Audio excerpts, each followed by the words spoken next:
Hyunwoo Kim walked through the long glass hallways of Galactic Unity Academy. Outside the windows, stars shined like tiny diamonds against the black of space. The space station slowly turned around the green and blue planet below. He had been here for 3 months now, but the view still made him stop and stare. "You're going to be late for the assembly," said Soo-Jin Park, his roommate and best friend. She caught up to him, carrying her medical books under her arm. Her black hair was tied back in a simple ponytail. "I know," Hyunwoo said. "But did you hear? They're bringing in a carnivore student today, an actual predator species." Soo-Jin's eyes went wide. "Really? I thought the Academy only accepted herbivore species and humans." "Apparently not anymore," Hyunwoo said. They started walking again toward the main assembly hall. "Do Young told me it's some kind of experiment.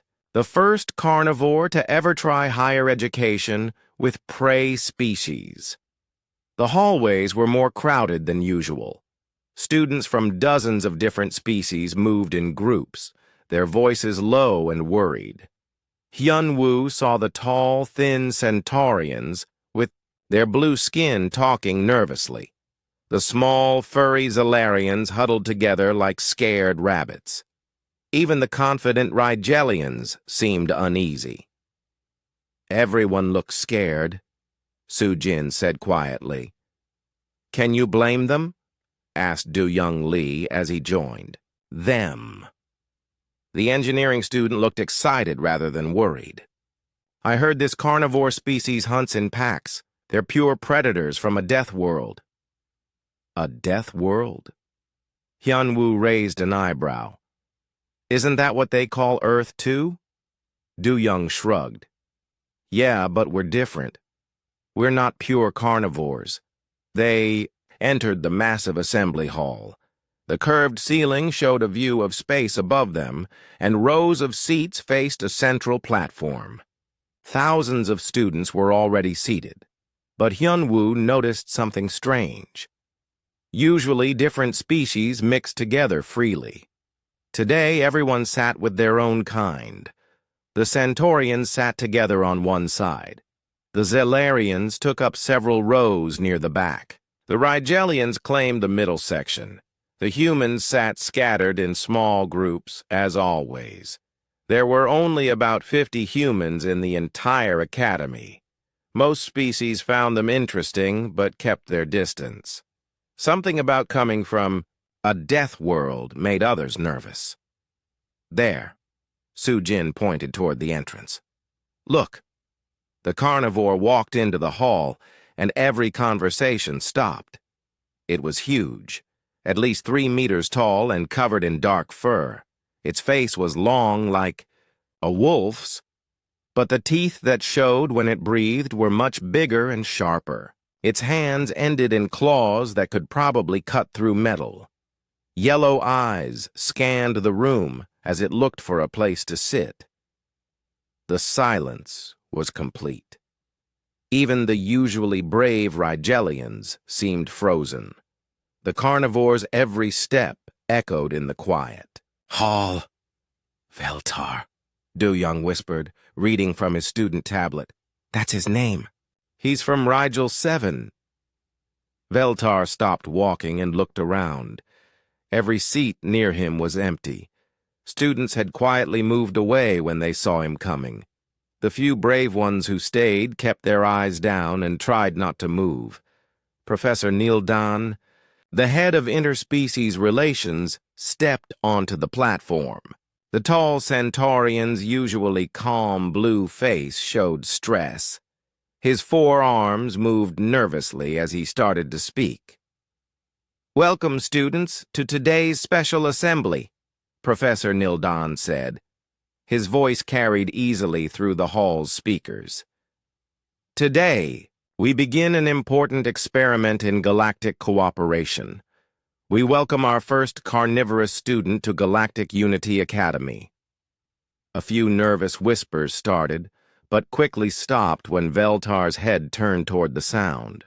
Veltar comes from a proud warrior species, the professor continued. His people have agreed to this cultural exchange to better understand herbivorous civilizations. We ask for your patience and understanding as we all learn together. Hyun-woo watched Veltar carefully. The big carnivore's yellow eyes showed intelligence, but also something else. Loneliness, maybe, or frustration. He was surrounded by hundreds of students, but completely alone. The Academy has prepared special accommodations, Professor Nildan said. Veltar will attend modified classes and has his own dining schedule to avoid any complications. This made Hyun-woo frown. They were treating Veltar like a dangerous animal, not a student. Professor Nildan was still talking about rules and safety procedures when Veltar moved toward an empty row of seats. But as he got closer, the students in nearby rows got up and moved away. They tried to be quiet about it, but it was obvious what was happening. Veltar stopped walking. His clawed hands closed into fists. For a moment, Hyun-woo thought the carnivore might lose his temper.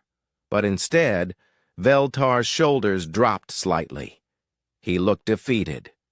"This is wrong," Soo-jin whispered. "What do you mean?" Du-young asked. "Look at him," she said. "He's not a monster. He's just a student who wants to learn." Hyun-woo had to agree. He had seen real monsters before. The violent criminals back on Earth. The corrupt politicians who started wars. This Veltar didn't look like a monster. He looked like someone who was tired of being judged by what he was, instead of who he was. Professor Nildan finished his speech and dismissed the assembly. Students began filing out quickly, but they gave Veltar a wide path. The carnivore waited until almost everyone was gone before he started moving toward the exit. As Veltar walked past their row, he accidentally bumped into an empty chair. The metal chair fell over with a loud crash that echoed through the nearly empty hall. The remaining students panicked. Several Zalarians screamed and ran for the exits. A group of Centaurians pressed themselves against the far wall. Even some of the larger Rigelians backed away quickly. "I'm sorry," Veltar said in heavily accented Standard Galactic. His voice was deep and rough, but the words were sincere. "I didn't mean to..." But no one waited to hear his explanation. Within seconds, only the humans remained in the hall with Veltar and a few professors. Professor Nildan hurried over, his blue face showing embarrassment and worry. "Perhaps," he said carefully, "separate orientation sessions would be better for everyone." Veltar's yellow eyes dulled. "Yes, Professor, whatever you think is best." As the carnivore left the hall alone, Hyun-woo felt something stir in his chest. Anger, maybe. Or just a sense that something fair wasn't happening here. "Come on," Soo-jin said, pulling on his arm. "We should go too." But Hyun-woo stayed seated, watching Veltar's large form disappear through the exit. He thought about his first day at the Academy 3 months ago.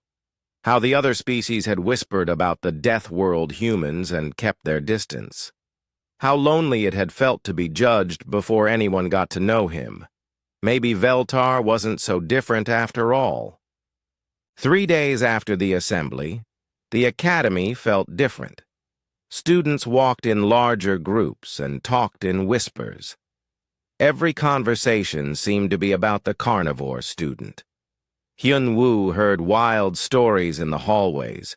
Some said Veltar had razor teeth that could bite through steel. Others claimed he could smell fear from across the station. "It's getting ridiculous," Junho Nam said during their morning study session.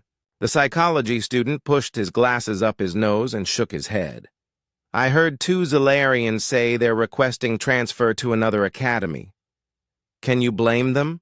Du Young asked, looking up from his engineering homework. Their species evolved as prey animals. Being near a predator probably triggers every survival instinct they have. But that's just instinct, said Mi-young Choi, surprising everyone. The small Zalarian student rarely spoke up in mixed species groups. Her rabbit-like ears twitched nervously, but her voice was steady. We're supposed to be intelligent beings. We should be able to think beyond our basic programming, Soo-jin nodded. Mi-young is right. We can't let biology control our minds. Hyun-woo had been thinking the same thing.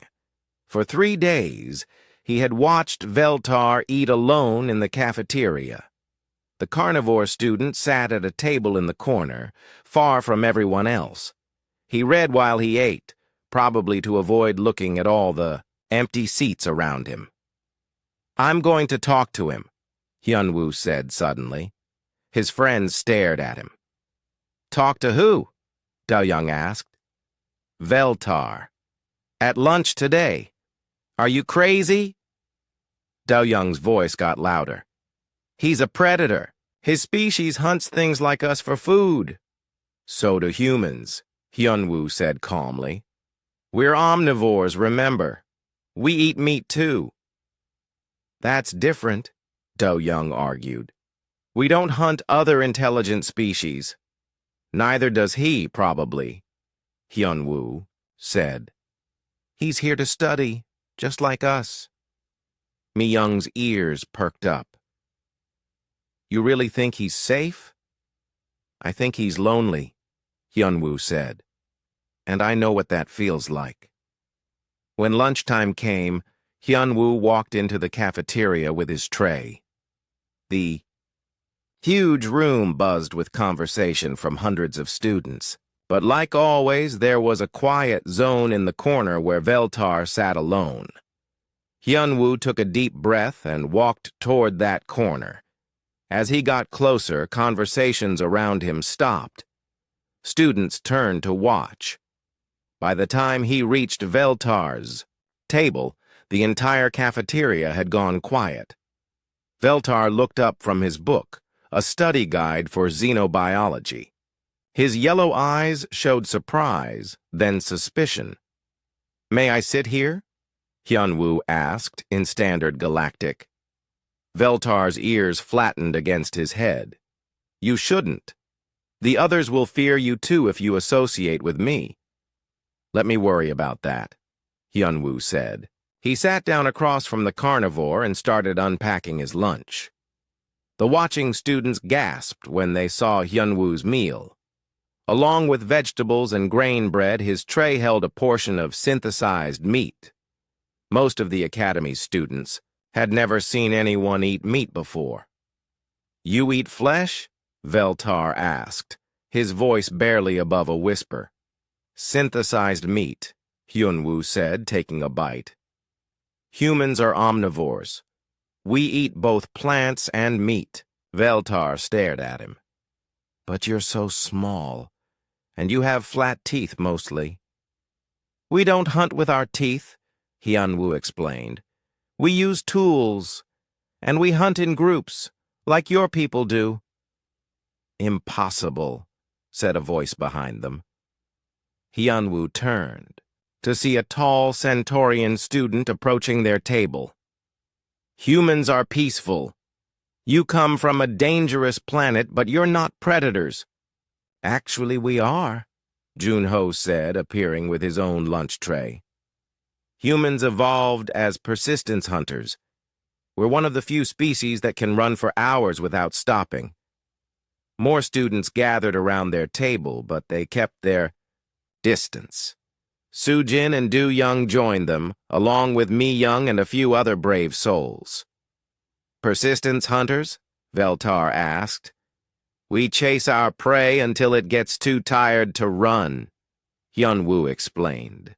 Our ancestors could follow herds for days across the African plains. When the animals finally collapsed from exhaustion, we would move in for the kill. The watching students looked horrified. Several Zalarians backed away from the table. But, that's terrible, one of them said. You torture your prey before killing it. No more than any other predator, Junho said calmly. Veltar's people probably kill much more quickly than we do. Veltar nodded slowly. We use claws and teeth for a fast kill, but persistence hunting sounds efficient. It is, Hyunwoo said. But we don't hunt intelligent species, just like you don't, right? Of course not, Veltar said, looking offended. My people have strict honor codes about hunting. We only hunt non-intelligent prey animals, and only what we need to survive. See? Hyunwoo looked around at the gathered students. We're both predators, but we're also civilized beings who can control our instincts. An older Rigelian student stepped forward. But humans come from a death world, he said. Earth is supposed to be one of the most dangerous planets in the galaxy. It is, Sujin said proudly. We have predators that can kill humans easily. Poisonous plants and animals everywhere. Natural disasters that can destroy entire cities. Weather that changes from burning hot to freezing cold. How do you survive? Mi-young asked, her ears twitching with curiosity. We adapt, Du-young said. We work together. We use our intelligence to solve problems. And we never give up, Hyunwoo added. When things get dangerous, humans don't run away. We find a way to fight back. Veltar listened to all of this with growing amazement. Your species sounds remarkable, he said. My people respect strength and courage. You have both. So do yours, Hyunwoo said. That's why you're here, isn't it? To learn about other species and build bridges between our peoples? Yes, Veltar said. But I didn't expect it to be so difficult. Everyone fears me. Fear is natural, Mi-young said quietly, but it doesn't have to control us. She stepped closer to the table, fighting against every instinct that told her to run. Her small hands shook slightly, but she sat down next to Sujin. If Mi-young can overcome her fear, so can others, Junho observed. Fear is learned behavior. It can be unlearned, too. More students began to approach the table. Not many, but enough to show that minds could change. They sat farther away than Mi-young, but they sat down. This is good, Veltar said, looking around at the mixed group. This is what I hoped for. Professor Nildan appeared at the edge of the crowd. The Centaurian watched the scene with awe. 4 of his arms crossed. His expression was unreadable. Is there a problem here? He asked. No problem, Professor, Hyunwoo said. Just students getting to know each other. Professor Nildan looked at the mix of species around the table. Humans, Zalarians, even a few Rigelians and Centaurians. This is unexpected. Good unexpected. Or bad unexpected? Sujin asked. The professor's blue face showed a small smile. Good, I think. This is what the academy is supposed to be about. Different species learning from each other. As the professor walked away, Veltar turned back to Hyunwoo. Thank you, he said simply. For what? For seeing me as a person instead of just a predator. Hyunwoo smiled. That's what friends do. The word friends seemed to surprise Veltar. His yellow eyes widened, and his ears perked up. Friends? If you want to be, Hyunwoo said.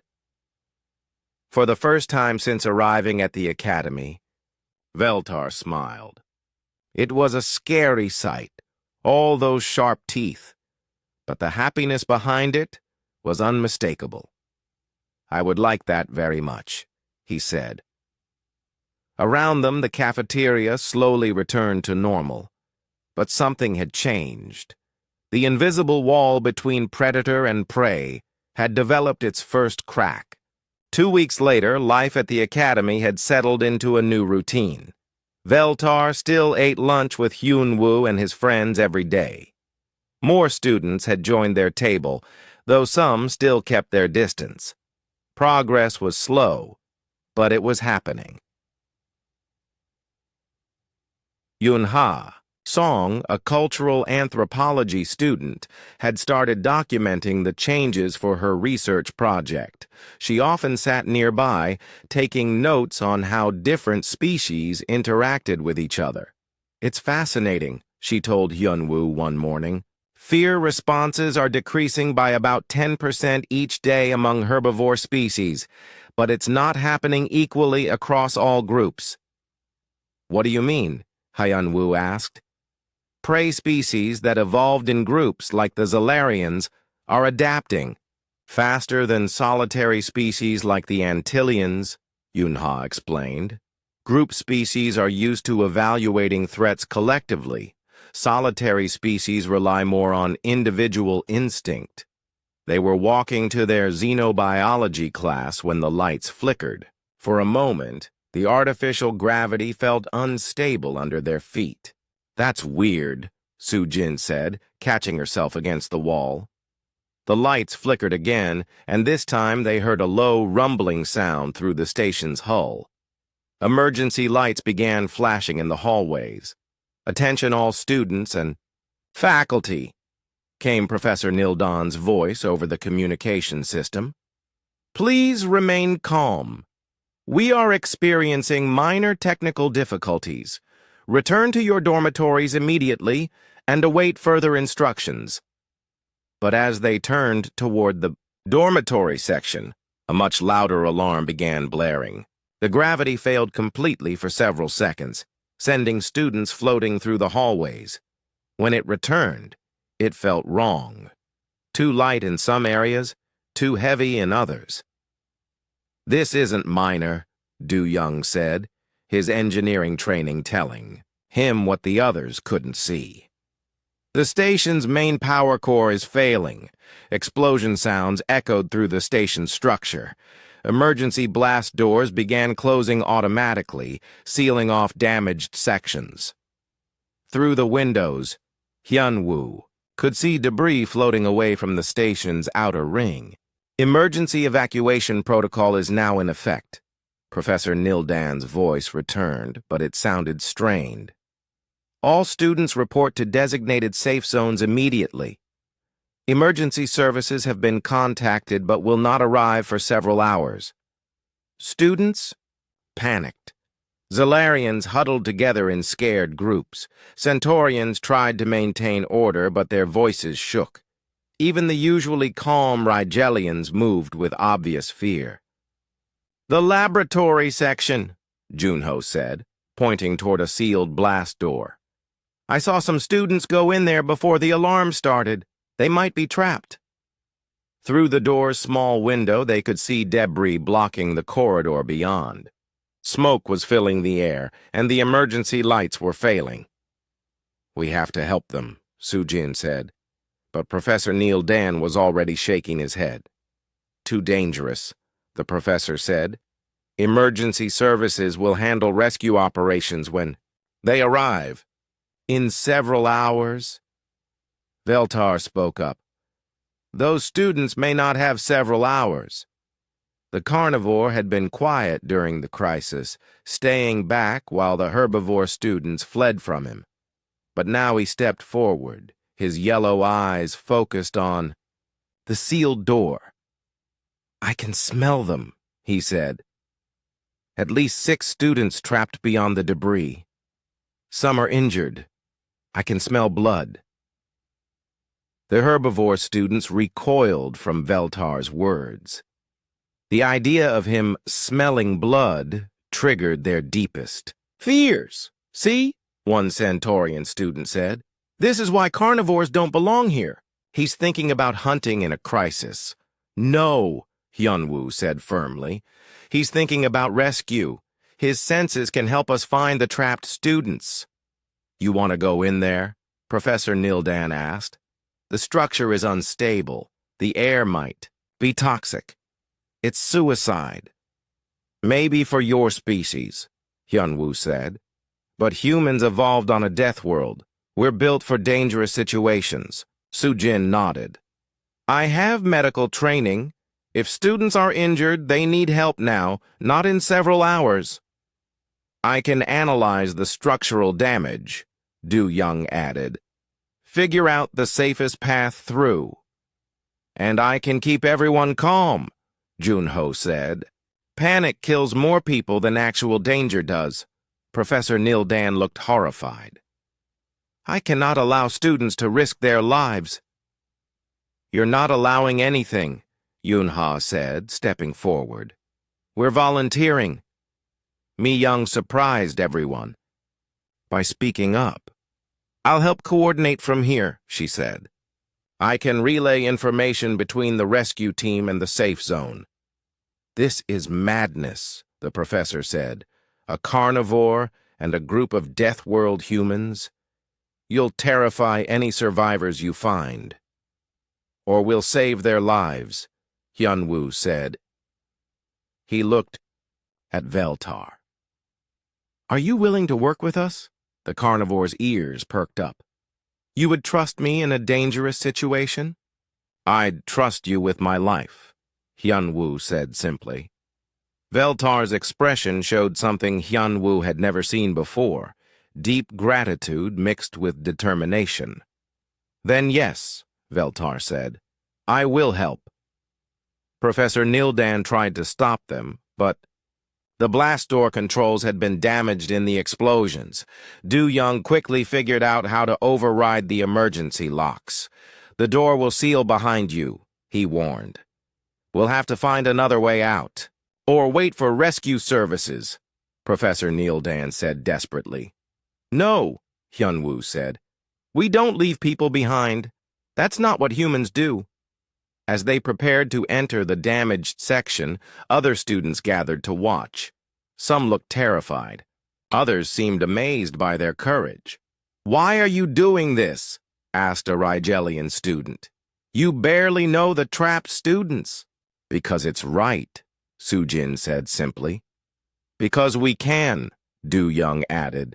Because someone has to, Junho finished. The blast door opened with a hiss of escaping air. Smoke and debris filled the corridor beyond. Emergency lights flickered weakly in the distance. Stay close, Veltar said, his enhanced senses already working. The air is breathable, but barely. There's structural damage ahead. The floor is unstable. I can smell fear, he added quietly. Strong fear. They're alive, but terrified. Then let's go get them, Hyunwoo said. The rescue team entered the damaged section together. A carnivore predator and 4 humans from a death world. Behind them, the blast door sealed shut with a final ominous clang. In the safe zone, Mi Young watched them disappear into the smoke and debris. Her rabbit-like instincts screamed that they were all walking to their deaths. But her rational mind knew something different. If anyone could survive in there and bring the trapped students back alive, it would be this impossible team of predators, who had chosen to be protectors. The real test was just beginning. The damaged corridor was worse than they had expected. Twisted metal hung from the ceiling like deadly teeth. Sparking electrical cables swung loose, throwing wild shadows on the smoke-filled walls. The artificial gravity flickered on and off, making each step dangerous. Structural damage is severe, Du Young said, running his hands along a cracked support beam. This whole section could collapse if we're not careful. Veltar moved ahead of the group, his enhanced senses working constantly. The trapped students are about 50 meters ahead, he reported. But there's something else. I smell gas. Something toxic. How toxic? Sujin asked, checking her medical scanner. My species has strong resistance to most poisons, Veltar said. But this makes even me feel sick. Hyunwoo felt a burning sensation in his throat, but it wasn't unbearable. We can handle it for a while, he said. Humans have good resistance to toxins, too. Junho was already thinking ahead. The trapped students won't have that resistance. If they're breathing this air, they're probably getting weaker by the minute. They moved forward carefully, stepping over chunks of broken ceiling and around pools of strange-colored liquid that had leaked from damaged pipes. The emergency lights were almost completely dark now, but Veltar guided them through the shadows. There, the carnivore said, pointing with one clawed hand, behind that pile of debris. A massive section of the ceiling had collapsed, blocking the corridor completely. But through small gaps in the wreckage, they could hear voices, weak and frightened but alive. "Help us," came a small voice from beyond the debris. "Please, someone help us." "We're here," Hyunwoo called back. "How many of you are there?" "6," replied a different voice, stronger but strained. "2 are hurt badly. One can't breathe well." Sujin immediately went to work pulling medical supplies from her emergency kit. "Can you tell me about the injuries?" "Broken leg," came the reply. "And head wound with bleeding. The breathing problem might be the toxic air." Du Young examined the debris pile. "This is going to be tricky. If we remove the wrong piece, the whole thing could shift and crush whoever's trapped underneath." "I can lift the heavy pieces," Veltar offered, "but I need to know which ones are safe to move." For the next 20 minutes, Do Young carefully analyzed the collapsed structure, while Veltar used his strength to shift smaller pieces. Hyunwoo crawled into narrow spaces to pass medical supplies to Sujin, who had managed to reach one of the injured students through a small gap. "The head wound is bad," she reported.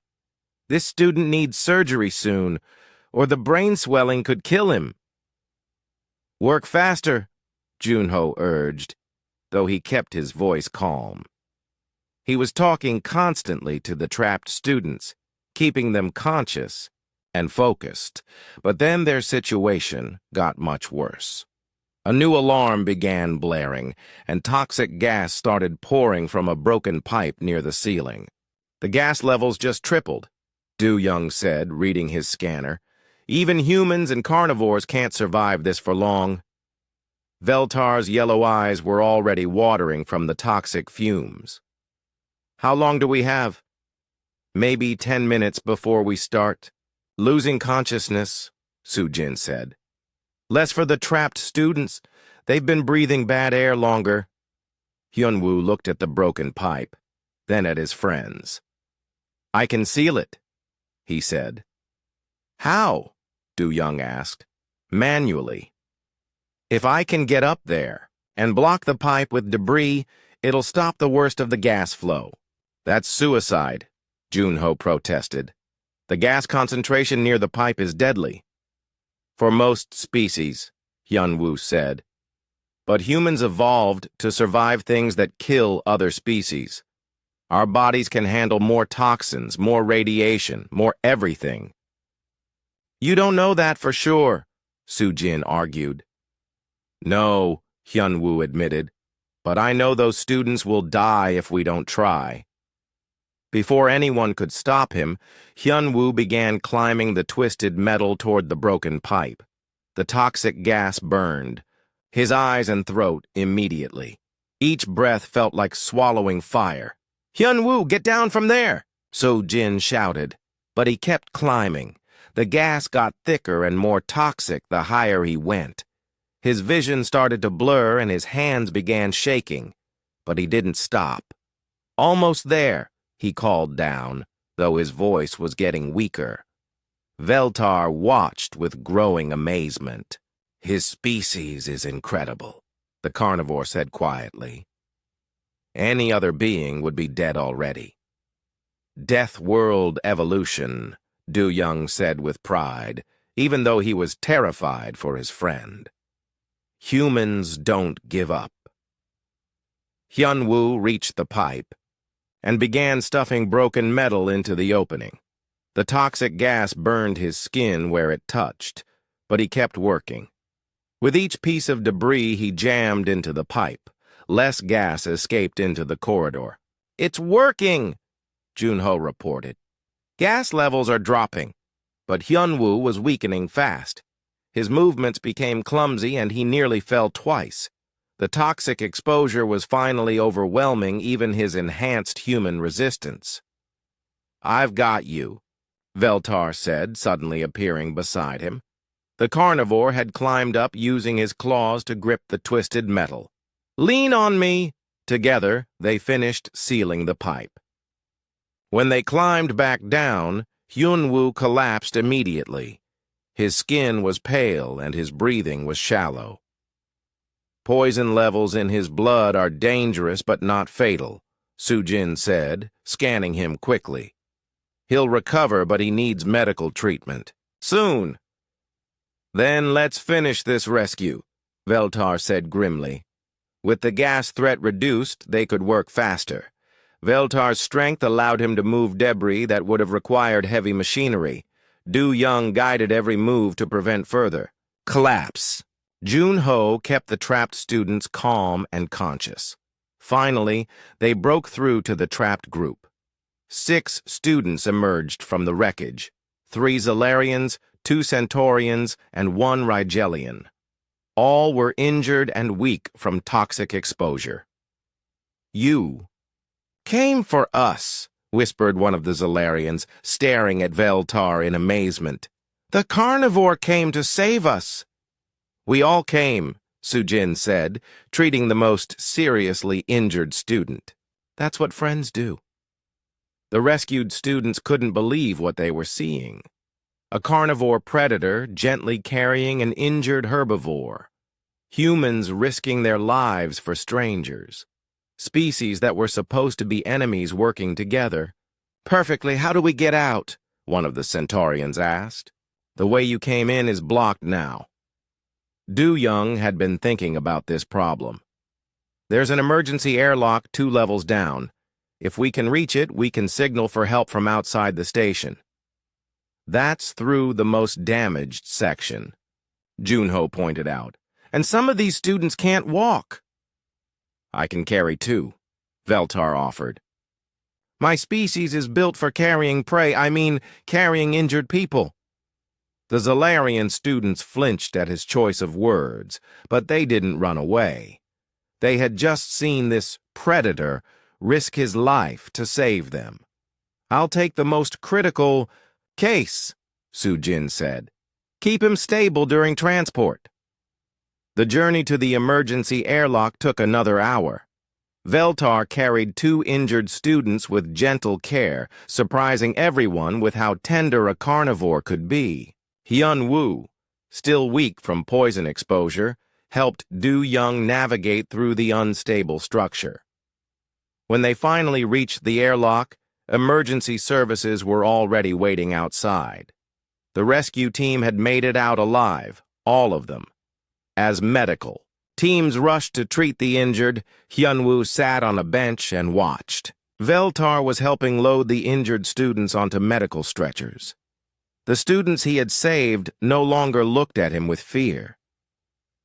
"You did something amazing today," Professor Neil Dan said, approaching the exhausted rescue team. "All of you." "We just did what needed to be done," Hyun-woo said weakly. "No," the professor said. "You showed everyone that being a predator or coming from a death world doesn't make you dangerous. It makes you capable of protecting others." Around them, word of the rescue was spreading through the station.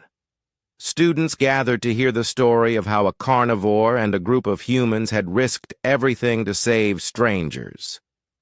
The real change at Galactic Unity Academy was just beginning. 1 month after the rescue, Galactic Unity Academy felt like a completely different place.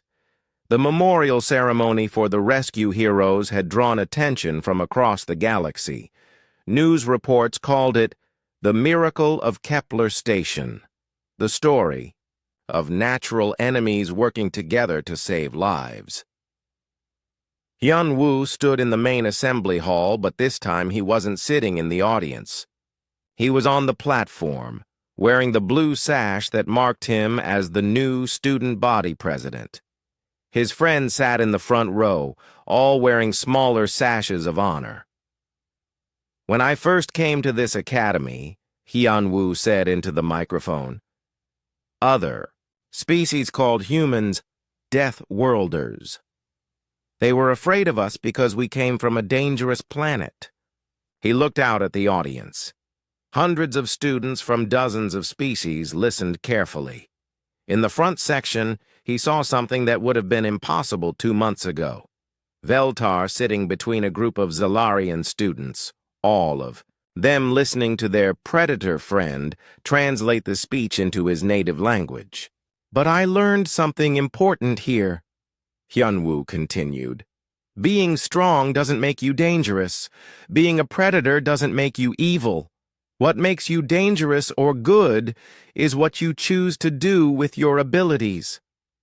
Applause filled the hall.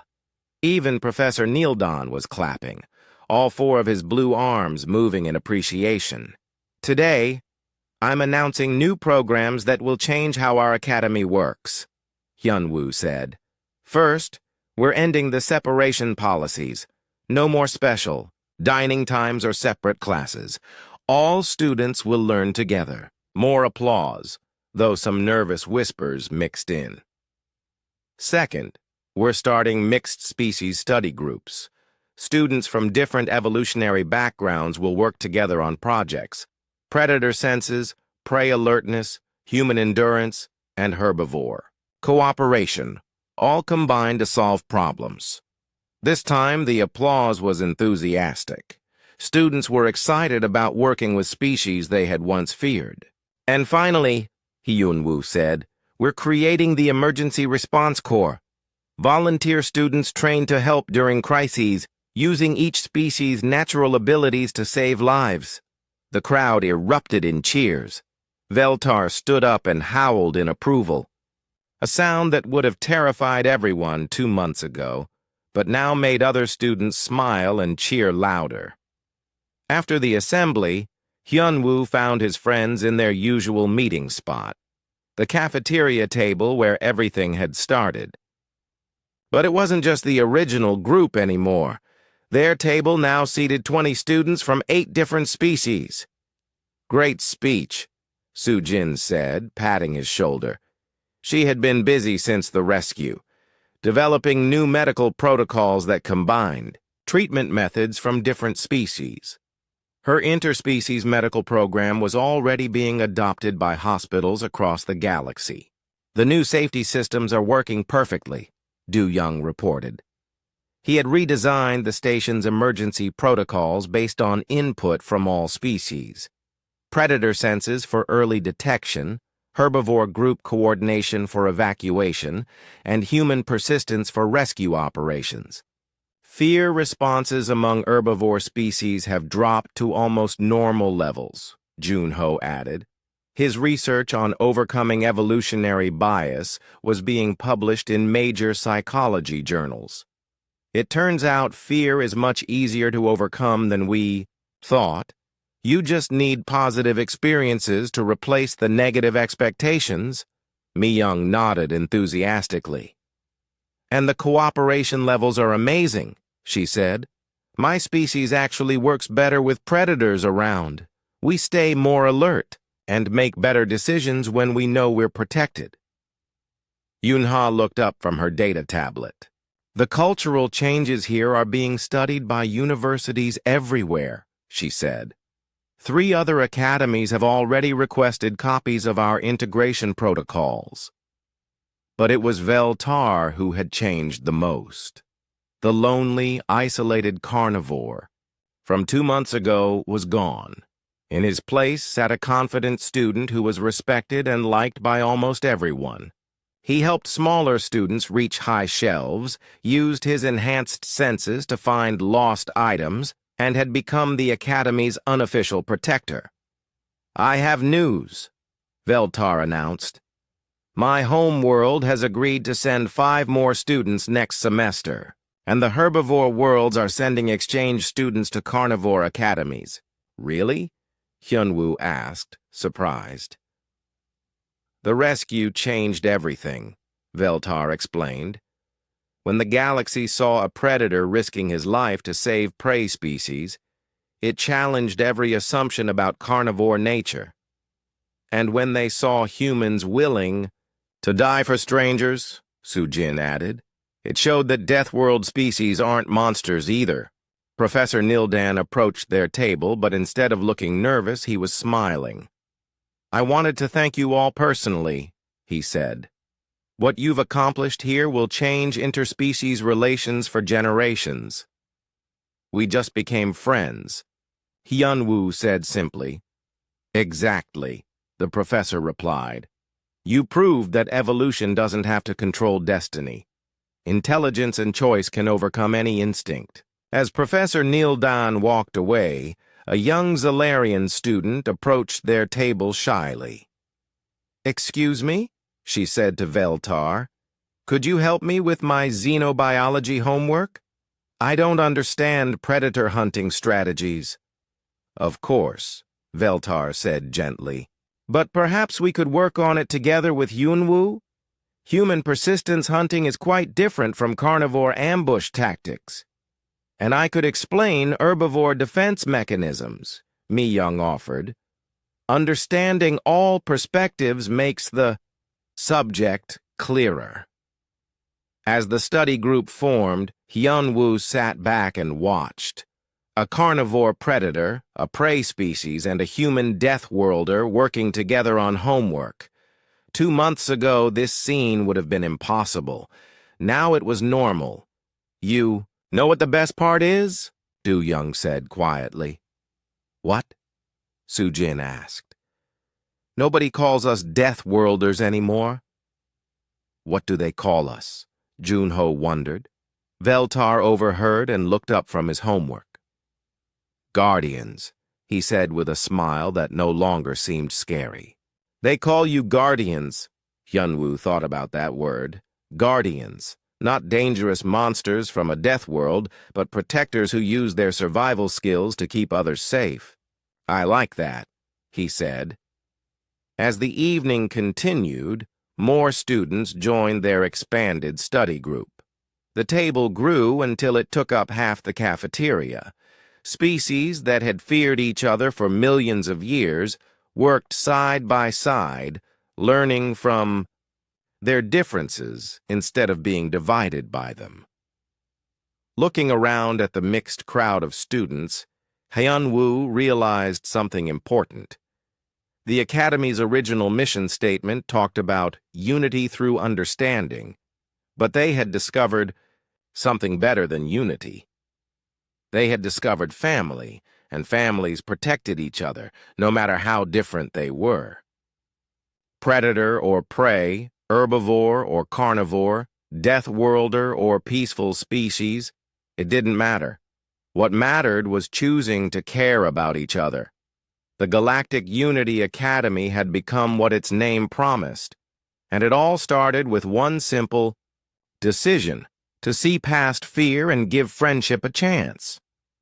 In the years that followed, the Hyunwoo protocols would become standard throughout the galaxy, not just for emergency response, but for life itself. The idea that diversity made communities stronger, that differences were sources of strength rather than division, and that anyone could choose to be a guardian instead of a threat. But for now, it was just a group of friends doing homework together. And that was enough to change the universe.